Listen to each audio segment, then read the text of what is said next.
जगन्नाथ जय श्री कृष्ण पिला माने तुम गोटे बढ़िया कथाटे आज कहबी तुम परिवेश बदलिले तुम परिस्थिति बदल आ तुम स्टाटस बदल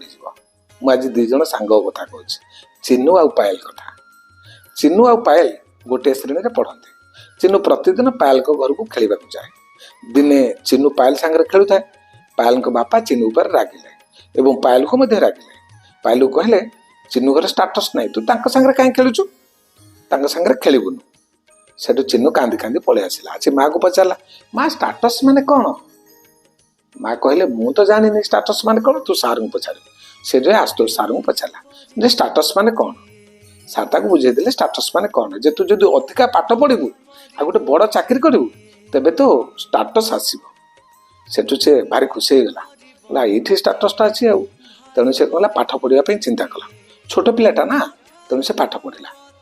से वर्ष माने पंचम फास्ट है एमती 5 वर्ष पढ़ी पढ़ी से 10th फास्ट है तापर पढ़ला +2 फास्ट है तापर पढ़ला BA फास्ट है पढ़ा देखी बापा माँ भारी खुशी हो गले कहले चिन्नू को बाहर को पढ़ा पड़ेगा चिन्नू कहला ना मु बाहर को जीविनी मु दिल्ली जी पढ़ा आउ मु स्टाटस संग्रह करी सेठू से दिल्ली गला बेले गाँ पाखे थी छोट जमीटी को बिक्री करते बापा से दिल्ली गला पढ़ाई दिल्ली रे गोटाए थरे से यूपीएससी पाइला आ यूपीएस होगा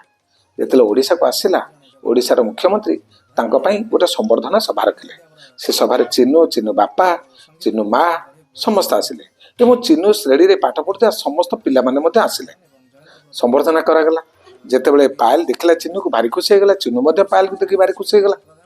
से सभारे चिन्नू ओह्लैकी जाए पायल बापा को मुंडिया मारे जो आपण जो आज एत बड़ हो पारे से पायल बापा निजको दुख मन कले एवं निजको भारी खराब भाविले तेणु से सभा जाई कहले चिन्नू तू छोट पिला हेले कौन हम तुम आखि खोली देचु प्रकृत में छोट पिला भगवान संगे सामान केबे तांको अपमान करबा उचित हाँ तो बापा बो ते संस्कार देछन्ती तू आज बड़ हो पारलु किंतु मो एते गर्वी जे मो पुओ झियो को संस्कार दे पालिनी मो झियो को जो संस्कार देतांते से बहुत बड़ हो पारता तेणु तू आज जदि सफलता पाइचु तो बापा माँ संस्कार जो आउ तो पाठ पढ़ा जो जय जगन्नाथ जय श्री कृष्ण।